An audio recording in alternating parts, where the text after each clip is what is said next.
Let's go to ECOWAS now. The 7-day ultimatum given by the ECOWAS to the military junta in Niger to reinstate President Mohamed Bazoum has elapsed.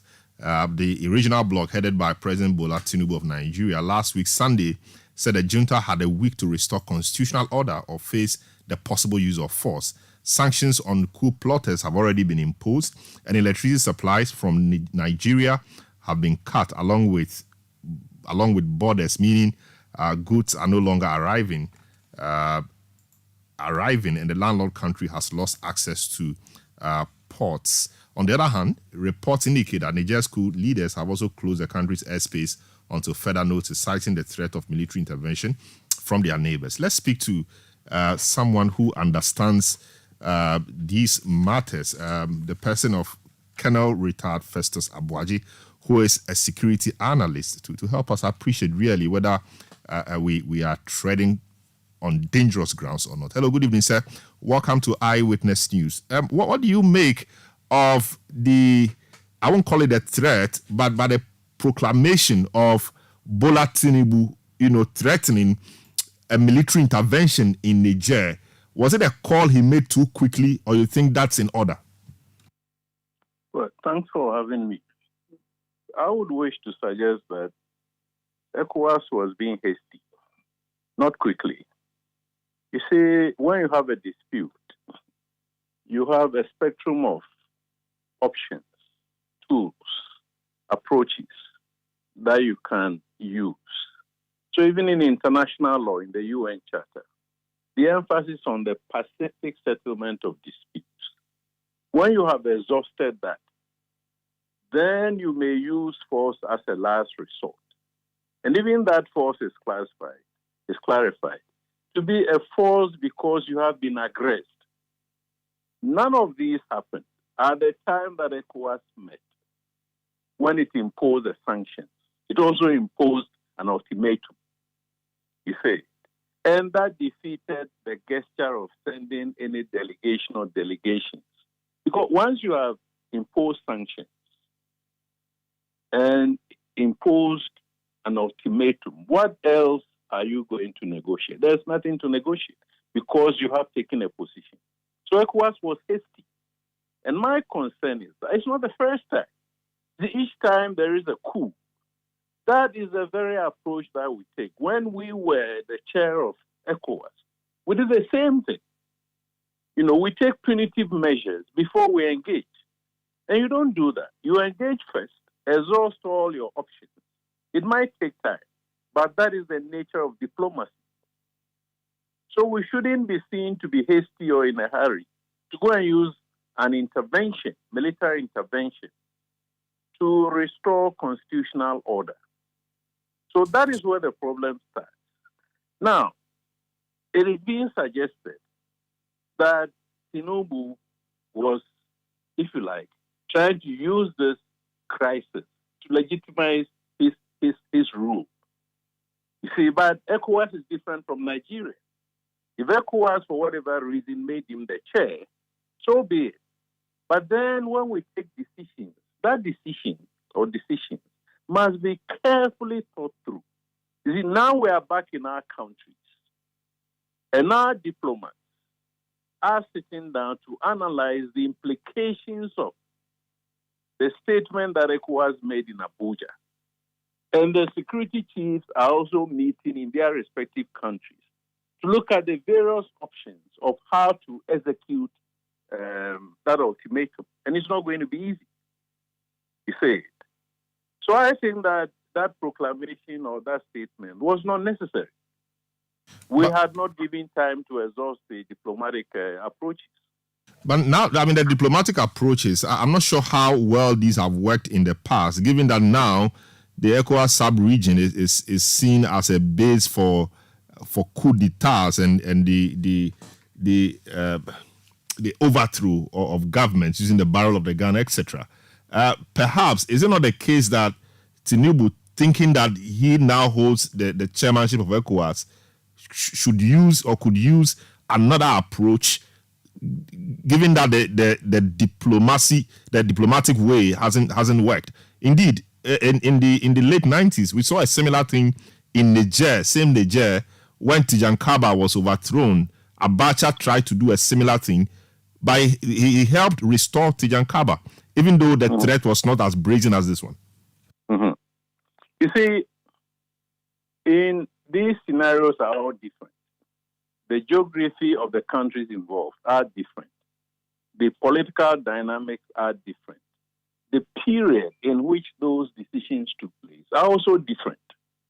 So when you put all together, when Charles Taylor invaded Liberia from across Cote d'Ivoire, a place called Butu, that was the eve of Christmas, 25th or thereabout, December. Now, ECOWAS exhausted a lot of diplomatic options until August thereabout, September, when ECOWAS now mounted the operation that became known as ECOMOG. So about 8 months, ECOWAS was exploring different avenues to try and get Charles Taylor's National Patriotic Front of Liberia to hold the invasion. So diplomacy is not a one-day wonder. It might take time, but it is the best approach. Then you show your audiences, your publics, that you have given peace a chance and peace has not worked. That's one side of it. The other side of it is that, look, we all know what is happening in this region. As we speak, some members of the authority, which is the body of the heads of state, have gone through the same route of civilian unconstitutionalism across the border into Togo. That was a scenario in 2015. ECOWAS did not raise a finger, right? Alpha Conde, how Guinea, Colonel Doumbouya came to power. That was constitutional re-engineering. That also ECOWAS kept quiet about it until the military took over. Then recently in Senegal, Macky Sall, continuing about how the opposition is being intimidated. ECOWAS has not raised a finger, has not raised a voice. You see what I mean? But any time civilians misbehave, that civilian leaders, and mismanage economies fraught with corruption, for instance, was it not in Mali, when they needed funds to go and fight the jihadists, the president's son had been given a contract to buy a new presidential jet. You see what I mean? So there are many, many reasons why when the military takes over, we need time to understand the fundamentals of the situation in those respective countries. And indeed, we must be careful that none of us, not even Ghana, can claim that we are so democratic that we are going to restore democratic rule. It is arguable, I have argued, that even the last election were not really a representation of the will of the people. You see what I mean? So we must tread carefully. I see. So, I mean, given where you stand, do you see this threat materializing? The Senate in Nigeria has voted against, the Tinubu threat. They say they do not think it's time for Nigeria to lead such an onslaught on their neighbor. It's met 5 governors whose states border Niger. Yes. We don't know what the outcome of, we don't know what they said in the meeting, but obviously, I mean, and some foreign policy experts in Nigeria have said this is not the way to go, amongst many other things. Indeed, the sanctions and the military intervention will rather injure the people we are seeking to assist, I mean, the ordinary people, than the top brass of the military who are in charge of the country. Right. Where do you see this going? Do you think the military intervention will happen, or you think Tinubu and ECOWAS will retreat? Well, as to whether it should happen, it would happen or not, you need to do a bit of analysis. There you need to look for certain indicators, whether the necessary military preparations are underway, troops are being mobilized, joint headquarters are being formed, a force commander has been appointed. We have obtained a Security Council sanction because under international law, Niger has not aggressed anybody. So we need to make a case to the Security Council why we think that we should be going to Niger to restore constitutional order. When in other ECOWAS countries, that unconstitutionalism has become the norm. So when you see all of these things happening, then of course you can say that the intervention is about to take place. And that is where I want us to draw a distinction between political timelines and military timelines. And I gave you the example of Liberia already. It took several months before the military went into Liberia. So the political timeline in respect of Niger might have lapsed yesterday. But what we call the D-Day, the day on which hostilities actually occur, will be very different. It may be next week, it may be 2 months, it may be 6 months, or it may never take place. Because those governors bordering Niger ethnically have some relationships with those on the northern side of the border. For instance, religiously, they are very, very similar. They are all Muslims. So there are good reasons why. And of course, you know, across African borders, especially, there is always cross-border trade. You know, that goes on, including those of us far away in Ghana, where a lot of our onions, if I heard correctly a couple of weeks ago, about $40 million or $400 million worth of onions coming from Niger. So the onions you and I are eating in our homes, and the onions that all the big restaurants and hotels are using probably are coming from Niger. So there will be socio-economic consequences. There will be humanitarian implications. You see, apart from the dying, there will be displacements of populations across the borders.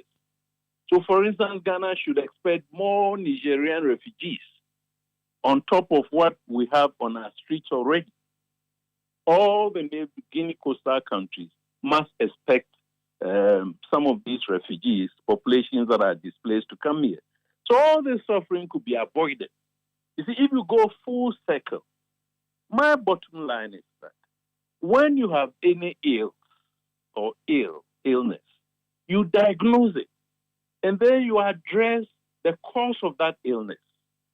So our approach in West Africa and Africa, for that matter, should be to diagnose the causes of coups or for coups and address those causes. And the causes bring us back to where we started. Is electoral fraud, electoral manipulation, is constitutional re-engineering, third term, presidencies, and so on and so forth. It is repression of the opposition. It is abuse of human rights. It is corruption. It is using the laws of the land in a way to do things that do not serve the interests of the people. We know that these things are happening in our country. That is what we must be addressing. Then nobody is going to have any excuse to take a gun to go and remove. Look, let's go back to Niger. This general, who has become the head of state, the president, has been the commander of the presidential guard for 12 years. He served 10 years with the former Yusufu, and then he has served about 2 years with Mohamed Bazoum. He has demonstrated his loyalty by preventing an abortive coup that would have prevented Bazoum from taking office. Now, if you want to change that command, you need to now come to the realm of civil-military relations. You need to find very, very tactful ways. You could say that, look, I want you to go and command whatever, formation. I'm going to appoint you an ambassador. You don't say you are going to dismiss it. You see what I mean? Because when you do that, you have personalized the issue. And even as a president, you don't have the right to personalize and influence the careers of professionals. You can't do that. So there are a whole range of things as to why we have these schools, besides the insecurity that we're finding it very difficult to manage. Very well. We're grateful. Thank you so much, Colonel Festus Aboagye. Always a pleasure speaking to you on such matters. Security analyst, Colonel Festus Aboagye.